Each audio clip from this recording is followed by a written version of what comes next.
નમસ્તે તાલીમાર્થી બહેનો, આજે આપણે કોર્સ 2 જોવાના છીએ, જેમાં અગાઉ આપણે ઐતિહાસિક ભૂમિકા, શિક્ષણ વિકાસની ઐતિહાસિક ભૂમિકા જોતા હતા.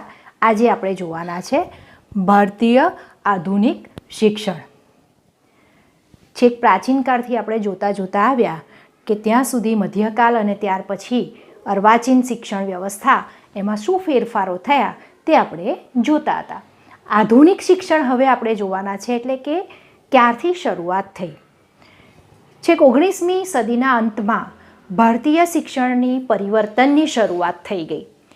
19મી સદીના અંતમાં ભારતીય શિક્ષણમાં પરિવર્તન આવ્યું, એટલે કે શિક્ષણની દિશા અને દશા બદલાતી રહી.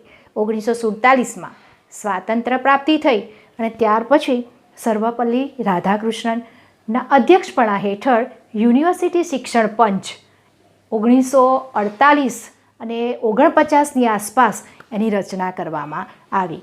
કોણ? ડૉક્ટર સર્વપલ્લી રાધાકૃષ્ણનના અધ્યક્ષપદે યુનિવર્સિટી શિક્ષણની સૌથી પહેલાં શરૂઆત થઈ. ત્યાર પછી 23મી સપ્ટેમ્બર 1952માં મદ્રાસ યુનિવર્સિટીના ઉપકુલપતિ ડૉક્ટર લક્ષ્મણ સ્વામી મુદલિયાર, જેમણે અધ્યક્ષપણા હેઠળ માધ્યમિક શિક્ષણ પંચની રચના કરી. એમના અધ્યક્ષપણા નીચે સૌથી પહેલાં ડૉક્ટર સર્વપલ્લી રાધાકૃષ્ણનના અધ્યક્ષપણા હેઠળ યુનિવર્સિટી શિક્ષણની રચના થઈ. ત્યાર પછી લક્ષ્મણ સ્વામી મુદલિયારના અધ્યક્ષપણા હેઠળ માધ્યમિક શિક્ષણ પંચની રચના થઈ, એટલે કે એની શરૂઆત થઈ. ત્યાર પછી 14મી જુલાઈ 1964માં ભારત સરકારે સૌથી પહેલાં કોઠારી પંચની રચના કરી, જેને રાષ્ટ્રીય શિક્ષણ પંચના નામે પણ ઓળખાય છે.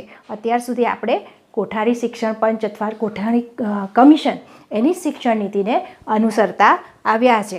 આ આધુનિક શિક્ષણમાં થયેલા પરિવર્તન અથવા ફેરફાર અથવા એની ઐતિહાસિક ભૂમિકા થઈ કહેવાય. એના જ આધારે હવે આપણે આ રાષ્ટ્રીય શિક્ષણ નીતિ શું છે એ જોવાના છીએ. તો રાષ્ટ્રીય શિક્ષણ નીતિ એટલે શું? તો રાષ્ટ્રીય શિક્ષણ નીતિની સૌથી પહેલી લાક્ષણિકતા એ હતી કે જેમાં સમાન ગુણવત્તાયુક્ત શિક્ષણ આપવામાં આવતું હતું, એટલે કે કોઈપણ જાતના નાતજાતના ભેદભાવ વગર સમાન રીતે દરેકને શિક્ષણ આપવું એ રાષ્ટ્રીય શિક્ષણ નીતિની સૌથી પહેલી લાક્ષણિકતા હતી. ત્યાર પછી હતું શિક્ષણની સમાન તક.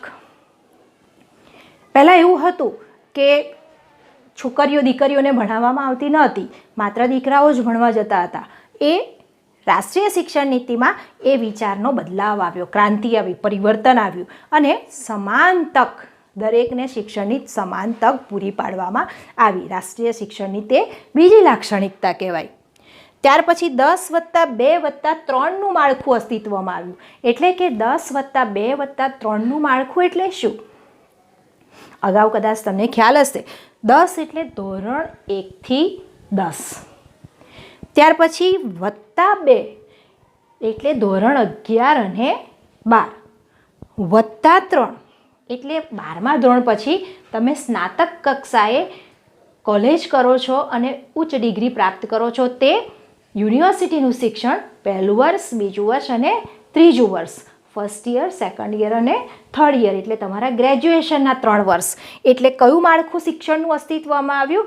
10+2+3નું માળખું અસ્તિત્વમાં આવ્યું. ધોરણ 1થી 10, 2 એટલે 11 અને 12 અને 3 એટલે યુનિવર્સિટીની 3 વર્ષનું ગ્રેજ્યુએશનની માળખું અસ્તિત્વમાં આવ્યું. આ એની બીજી લાક્ષણિકતા છે રાષ્ટ્રીય શિક્ષણ નીતિની.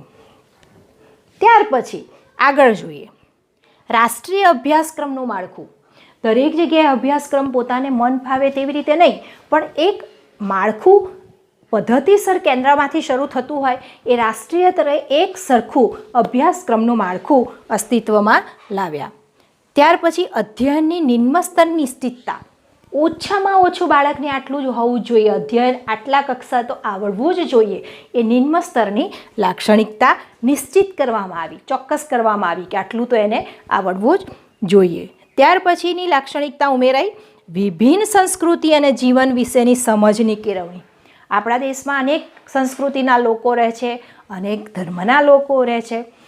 તો આ બધા ધર્મના અને સંસ્કૃતિના લોકોથી આપણા બાળકો પરિચિત થવા જોઈએ એવી બાબતો અભ્યાસક્રમમાં મૂકવી જોઈએ. એ પણ રાષ્ટ્રીય શિક્ષણ નીતિએ પોતાની લાક્ષણિકતામાં ઉમેરેલો મુદ્દો છે. એટલે કે દરેકના વિભિન્ન જીવન અને સંસ્કૃતિ વિશેની સમજ કેળવાય એ રીતની પણ કેળવણી આપવી જોઈએ. ત્યાર પછીની લાક્ષણિકતા મૂકી વ્યવસાય અને સાહસિકતાનો વિકાસ. એટલે કે અભ્યાસ કરે છે બાળક, ત્યાર પછી એના અભ્યાસમાં એની વ્યાવસાયિક સજ્જતા પણ વધવી જોઈએ અને સાહસિકતા પણ આવવી જોઈએ. એટલે કે પોતાના પગ પર ઊભા થવાની ક્ષમતા. તો એ વ્યવસાયિક અને સાહસિકતાના ગુણ પણ એનામાં કેળવાય એ મુદ્દાને પણ ધ્યાનમાં રાષ્ટ્રીય શિક્ષણ નીતિએ લીધો છે. ત્યાર પછીની લાક્ષણિકતા રાષ્ટ્રીય પદ્ધતિના શિક્ષણ માટે રાષ્ટ્રીય સંસ્થાનોને પગભર કરવી. રાષ્ટ્રીય પદ્ધતિ એટલે કે શિક્ષણની જે આ રાષ્ટ્રીય પદ્ધતિ અમલમાં આવે એમાં શિક્ષણ આપતી સંસ્થાઓ પણ પોતે પગભર બને એવો પાયાનો ફાળો એમાં હોવો જોઈએ. રાષ્ટ્રીય સંસ્થાનોનો પણ એટલે કે સંસ્થાઓનો પણ દરેક સંસ્થા એ રાષ્ટ્રીય પદ્ધતિના ઉદ્દેશોને સિદ્ધ કરી શકે એ માટે એને સંસ્થાઓને પગભર કરવી જોઈએ.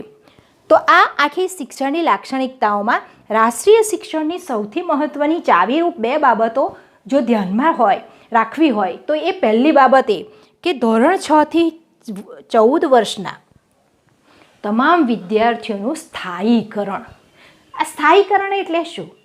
સ્થાયીકરણ એટલે વિદ્યાર્થી એક વખત શાળામાં દાખલ થાય છે, ત્યાર પછી કોઈક કારણસર ઉઠી જાય, કાં ઘરની પરિસ્થિતિ એવી હોય કે ભણવાનું આવડતું ના હોય, કાં તો આર્થિક તંગી હોય, અથવા તો મા બાપની ઈચ્છા ન હોય, ગમે તે કારણસર એ ઉઠી જાય છે. તો એ ઉઠી જાય એટલે એ સતત 1 થી 8 ધોરણ સુધી એ ભણતું નથી.